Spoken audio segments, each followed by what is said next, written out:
Hello guys, I'm Lexi. My story will come with a trigger warning because it does contain mentions of physical violence. Yes, I think by now you can guess that I had been physically assaulted by someone. Let me tell you right now that it was my ex-husband, Jared. We married for love, but nothing could have prepared me for how badly my life would change after marriage. Starting out, Jared wasn't a bad partner. No, he was a very loving and caring boyfriend, but I don't know, guys. Maybe I'm not someone who judges people correctly. It's just that I didn't have a lot of friends growing up. My life has never been easy. I lost my parents when I was a young teen. After their passing, my grandparents on my mom's side took me in. My dad was an orphan, so he didn't have anyone in his family, so I mostly grew up with my grandparents since I was 12. After losing my parents, I was in a very dark place. It was my grandpa and my grandma Rachel who got me out of that mess. We had a very loving relationship, and I considered them my second set of parents. If they hadn't taken me in, I would have possibly ended up in foster care. I will forever be grateful to them for what they have done for me. I met Jared through a mutual friend. He was actually my first boyfriend even when we met in my 20s, and because of my depressive state, I missed out on a lot of experiences in school and never had a boyfriend. So Jared was the first boyfriend I had. Maybe that's why I always ended up missing the red flags in our relationship. He had always appeared to be such a loving and caring soul that I couldn't help but fall in love. We got married and moved into a house that my grandparents had gifted me before my marriage. I worked freelance and had a good trust fund set up by my grandparents. Meanwhile, Rachel was a social worker and didn't make much money, but my income was more than enough for us to live happily without debt. 2 years went by, and slowly my marriage started to show cracks. Rachel had become very stubborn and would often lash out at me very cruelly. He had a short temper and didn't tolerate it when I argued with him. My poor mental state and his excellent gaslighting ways made me think that maybe I was the problem, so I took all of his mental abuse and didn't say a word. I loved that man and didn't want to lose him. But everything changed for the worse when my grandma suffered a major stroke. She was completely paralyzed from the waist down and needed a wheelchair. Grandpa had already passed by then, so there was no one to take care of her, so I went to her and said, "Why don't you move in with me, Grandma?" "Are you sure that's a good idea, dear? I don't want to be a problem for you." "You won't be a problem for me, Grandma. How can you even think that?" "My dear granddaughter, I'm disabled now, and I know it will only get worse. I don't want to be a burden on you. I have the money to put myself in a care home. I think that would be the better option." "Oh, no, no, no. You will not be in a care home as long as I am alive. You are the reason I didn't end up in foster care. You took care of me, and now it's time for me to take care of you." My grandma had tears in her eyes when I said that. She actually kissed the top of my head since I was crouching down to meet her eyes. I felt like a little girl again who found comfort in her grandma's arms even in the darkest days of her life. I felt that even then, probably because I was tired of all the trouble I had at home. My grandma always had a weird way of knowing what was going on in my life. She surprised me by saying, "You have a very loving and caring heart, you know, but I don't think your husband will appreciate it." "What do you mean, Grandma?" "I know you love that man, but he has always been a fool, Lexi. I tried to warn you, but you didn't listen anyway. I know things have been tough at home. Do you think bringing me into the mix would be a good idea? I might set off your husband and cause more trouble for you." "I will handle him, Grandma. I'm sure he won't be so heartless with me. The house is mine after all, and it's not like you will rely on his money. I will manage him, don't worry." It was true that Grandma was always weary of my husband. My grandfather had even gone to the extent of saying that he hated my husband. At first, I had no idea why they felt that way. I was a blind fool, so I couldn't see what they saw. When I got engaged to Jared, they tried to make me think again, but I was adamant about marrying him. My grandparents were never rude or disrespectful towards Jared. Everything they told me was said in private. However, they did insist on us signing a prenup before marriage. That's what ticked off my husband and made him start to dislike my grandparents. Since there was a big imbalance between Jared and my fiancé, my grandparents insisted on a prenup. After a lot of fighting, Jared had signed the prenup. I understood much later why my grandparents were so adamant about it and how it saved me so much trouble. Anyway, I knew that Jared didn't like my grandparents after that incident, but I didn't think he would be so heartless as to deny my grandma the comfort of being near me in her last days. I didn't delude myself into thinking that she would live long. I simply wanted to cherish whatever little time we had together. Since Jared was a social worker, I thought he would understand. So I sat him down that day and told him my plans, and to my utter disbelief, Jared went mad with anger. He looked at me with pure rage and said, "Why on earth do you think I would agree with this stupid plan of yours?" "What are you saying, Jared? My grandma needs me. I thought you'd understand. You know how I feel about your stupid grandparents. Thank God there's one of them now. But that doesn't mean I'm taking your grandma in just because her stupid husband isn't alive to take care of her. Don't talk about my grandparents like that, Jared. They are good people and they raised me. I can't let my grandma fend for herself after she literally raised me, Jared." "I don't care if they raised you, Lexi. They are not going to be our problem. This is not a house of charity. I won't allow some old lady to take over the house and distract you from your wifely responsibilities." "Grandma won't be a problem, Jared. I swear I will take care of everything just like before.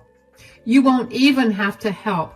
I understand she is my grandma and I am willing to put in the effort. Please don't say no, Jared." "Listen to me, Lexi. Your stupid grandma will not stay with us. Don't you dare make me say that again. I don't want to hear another word out of your mouth about this. My decision is final." Jared left no room for argument. I tried to beg him to understand my stance, but he kept yelling at me and getting angry. After a point, I gave up and let it be. I took a week to think about everything thoroughly. I didn't have a lot of options. Putting my grandma in a care home was not an option. Moving in with her would create more problems than necessary. At that time, I wanted to be with both Jared and my grandma, so I had very limited options. I thought about it a lot and finally decided to do what I wanted. The house was mine, and it was gifted to me by my grandparents. I wasn't going to let Jared keep my grandma away when she hadn't done anything wrong. So I made the decision to bring Grandma home anyway. It wasn't even supposed to be permanent. I was just going to keep her for a while to see if we could get along fine. It would also help Jared to see that nothing would change, even if Grandma stayed with us. But I was not prepared for his extreme reaction to what I did. That day, when Jared came home from work and saw Grandma at our place, he yelled at me and said, "What on earth is she doing here?" "Let's have this conversation privately, Jared." "No, I don't care if your stupid grandma is listening. I want to know why she is here." "Fine. I brought Grandma home, Jared. She will stay with us for a while. You can see for yourself that we will get along just fine." "What did you say? Did you really ignore my wishes and bring your grandma home?" "You were being unreasonable, Jared. Grandma needs to stay with us. She needs help." "Then put her in a stupid care home, Lexi. She will not be here." But it's only for a while. Let's at least try to stay together for a month and see how it goes. After that, we can come to a decision. No, Lexi, your grandma will not stay in this house. She needs to leave. She needs to be out by tomorrow, or else there will be consequences, Lexi. Jared was being so vicious and aggressive at this point that I started to get tears in my eyes. My grandma just sat in her wheelchair silently and didn't say a word. I felt embarrassed and humiliated in my own house. It was a horrible situation. My grandma then meekly said, "It's okay, Lexi. You can take me home tomorrow. I will manage." "No, you will not go home. We will give this a try. Jared, you can't just say no without even giving this a fair shot. Do my feelings mean so little to you?" "I don't care about your feelings, Lexi. I will not have some old lady in my house who will end up being nothing but a burden. Either you will take her home tomorrow, or I will throw her out myself." "No, you don't get to dictate everything I do, Jared. I have had enough of your controlling behavior.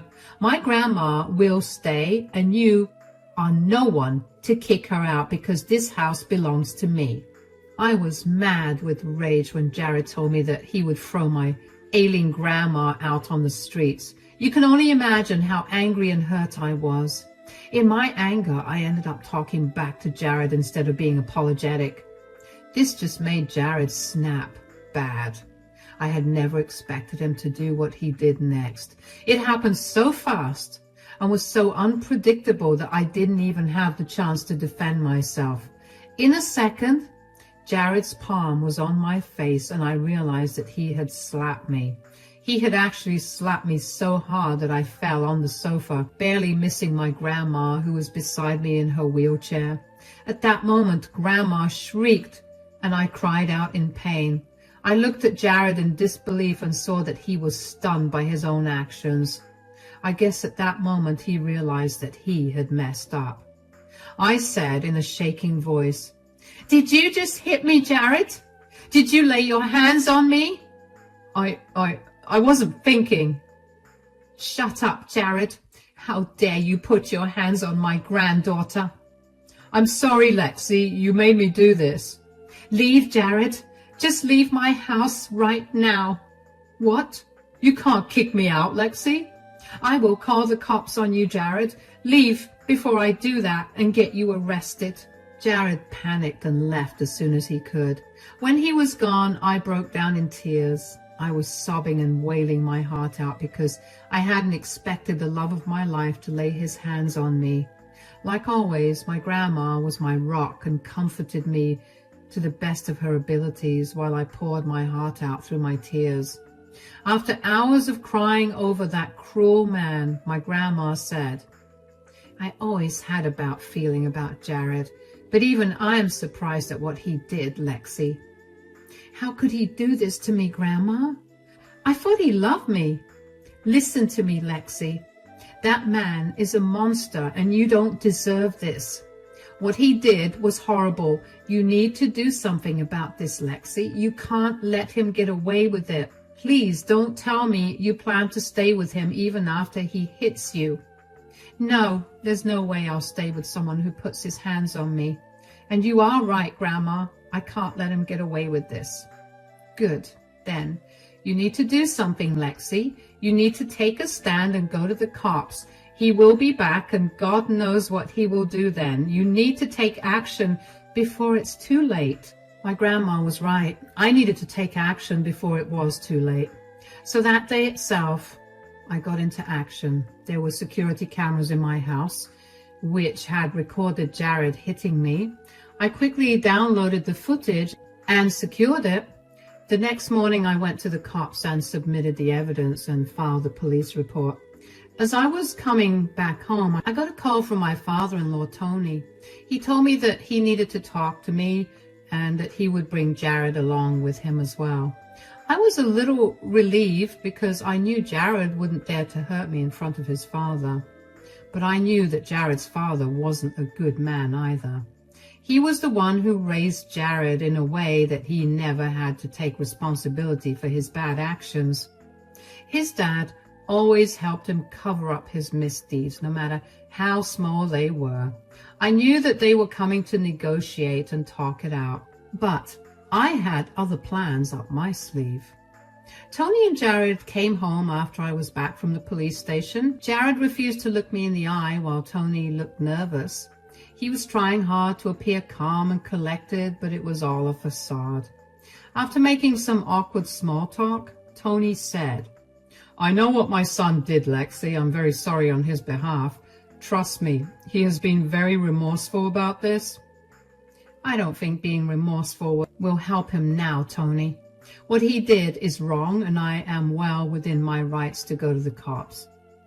"Let's just move past this now, Lexi. I get it that you are hurt and my son has acted inappropriately towards you. I think you deserve some compensation for what happened. I am willing to contribute to that."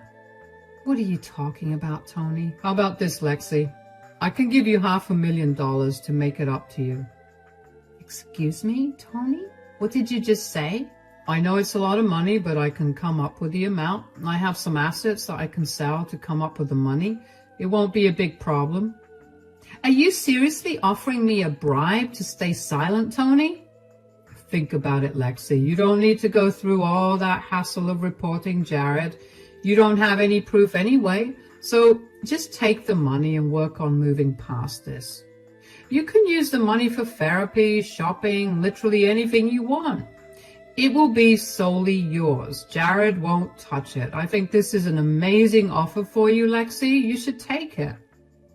I stared at Tony and Jared in utter disbelief. Grandma, too, looked shell-shocked and didn't know what to say. My husband thought it would be a good idea to get his father involved in his problems. My father-in-law had the audacity to offer me a bribe to forget everything and not report Jared to the cops.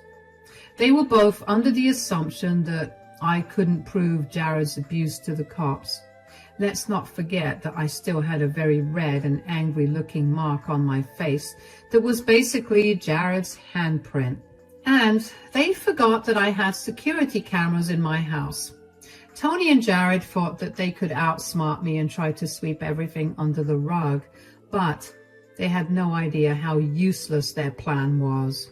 I was about to show them the reality of their situation. I smirked at them and said, "Well done, Tony. Now, I can see how Jared turned out to be such a horrible man.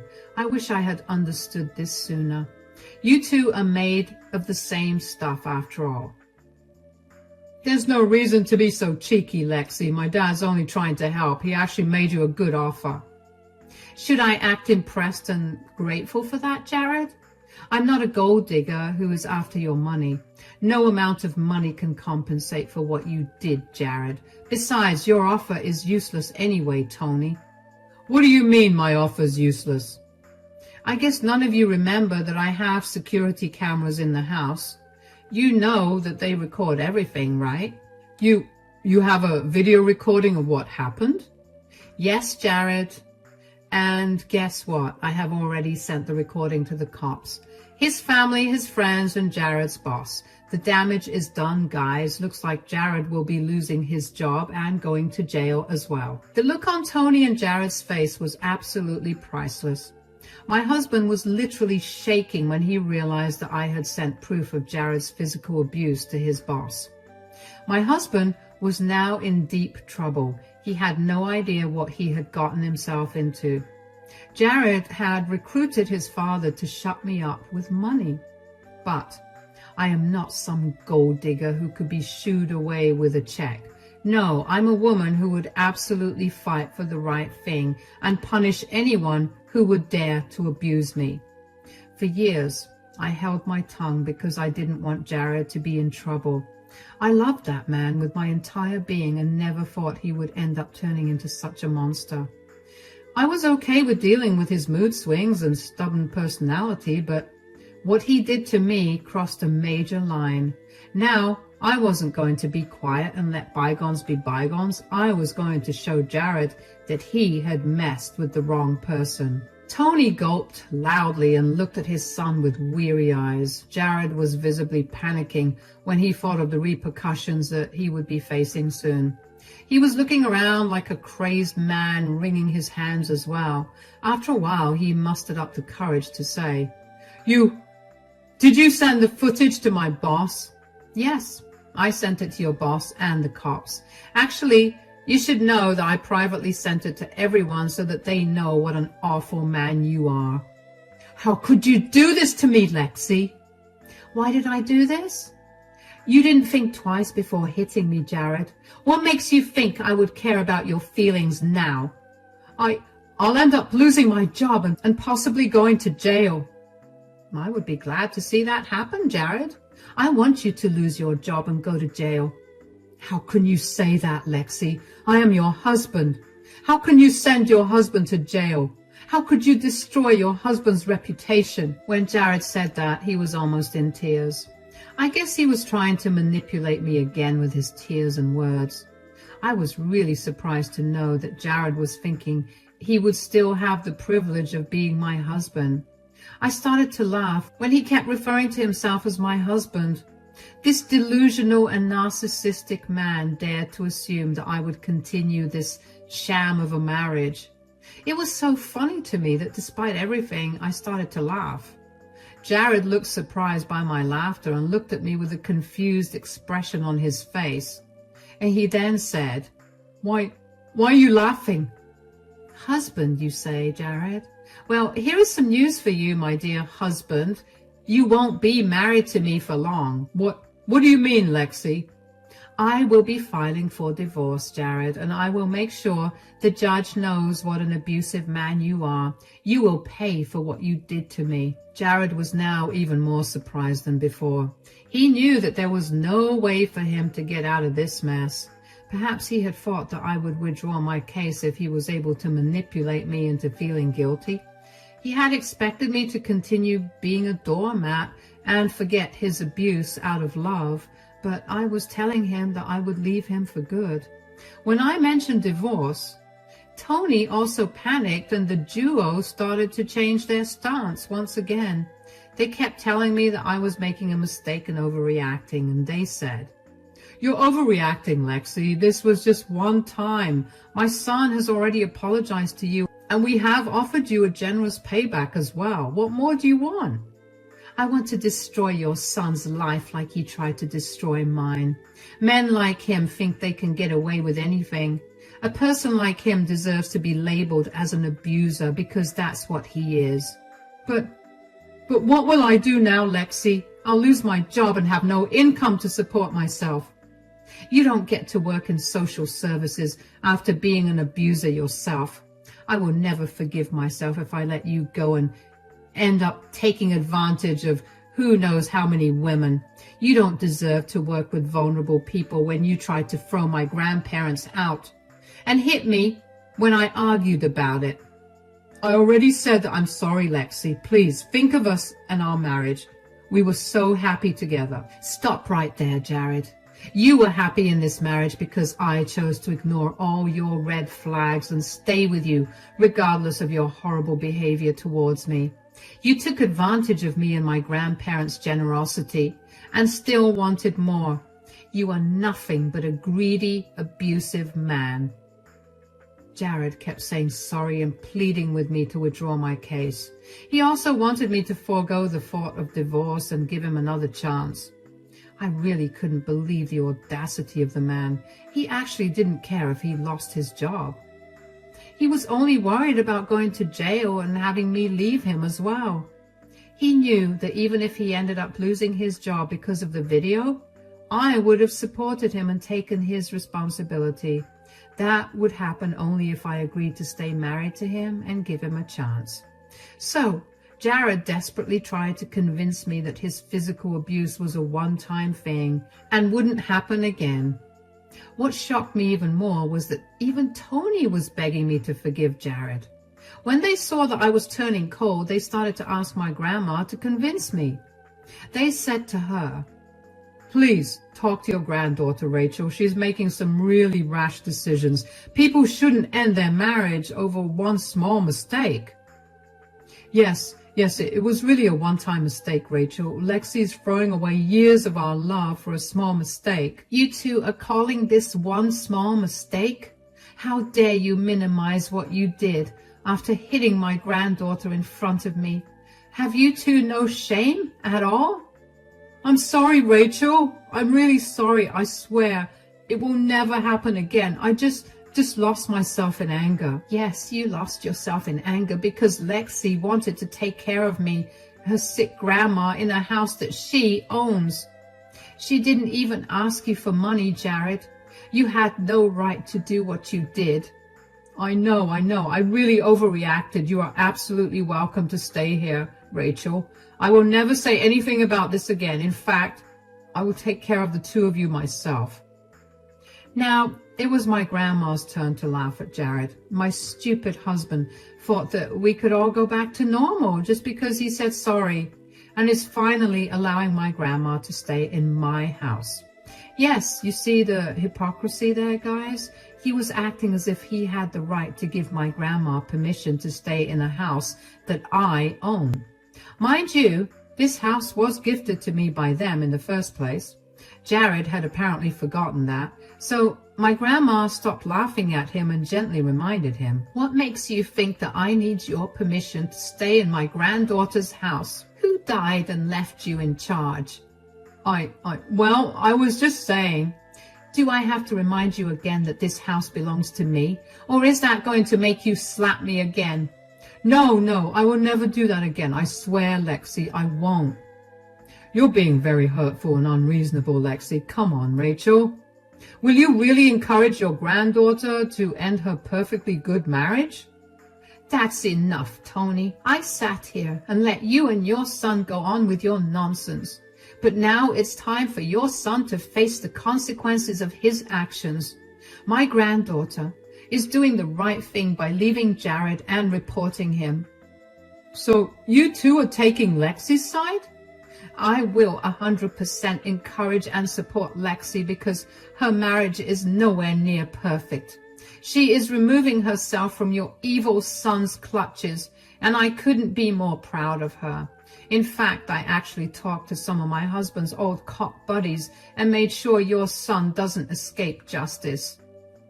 Speaking of which, do you hear the sirens, guys? Yeah, that's the cops coming to arrest my dear husband, who will soon be an ex. Looks like this will be the last meeting we have in a neutral setting. See you in court, guys. The look on Tony and Jared's faces as they heard the sirens was absolutely priceless. When they were at our home negotiating with me, my grandma was on her phone calling the cops. She wheeled herself in to join us a little later after she made sure the cops knew where to find their prime accused. We didn't want to give Jared the chance to flee the state, so we called the cops as soon as we could. Jared wasn't going to get away so easily. We were going to make sure of it. The sound of the sirens made my husband start to shake again. He looked at his dad for help just like he always did. Jared truly was a spoiled little man-child and thought his father would be able to help him. Tony knew that his hands were tied, so he actually looked down at the floor and didn't say anything. Jared then started to beg me and Grandma for forgiveness. He tried to remind me of all the good times and tell me that he loved me. Yeah, I wasn't going to fall for those lies again. I told him exactly what I thought of him and let him suffer the consequences of his actions. Jared was still begging and pleading for mercy when I let the cops inside my house. Jared panicked and started to run, which was a really bad decision. Let's just say that now he has an additional charge of resisting arrest and has been labeled as a flight risk. He took the back door to flee but couldn't run far because, well, he was no match for the cops. They caught him a few blocks away and swiftly put him in handcuffs. He was dragged back to the cop cars and put inside with no mercy. He was still crying and begging for help when he was being arrested. It was truly a sight to see. I felt no remorse or pity. I just felt victorious for putting an abusive man where he belonged. The rest of my story is actually not very dramatic. You guys may be sad to know that Jared only got probation for assaulting me. Well, it was his first offense and he was remorseful, so the judge gave him some brownie points. But he did spend a night or two in jail, which did more damage than he could have imagined. Overnight, he was shunned from the community and fired from his job. He will never be able to hold a job in social services after this. Jared's friends and other family members were absolutely disgusted with him, and all of them turned their backs on him. Even Tony didn't escape the heat. He was criticized for helping his son cover up what he did. Yes, I did tell some friends about the bribe, and they did their part in spreading it around. In the end, both of them had to leave the city to save their reputation. I got an easy divorce from Jared because of his abuse. There will be no alimony or anything because we signed a prenup. I thanked my grandma profusely for insisting that I have one. It really came in handy and saved me a lot of trouble. Jared did express remorse for his actions, but I didn't care anymore. The divorce was finalized, my ex had to move cities, and I was able to take care of my grandma without any hassle. Unfortunately, Grandma isn't doing very well right now, so I'm doing my best to help her and make a lot of good memories so that we can enjoy our last days together as a family.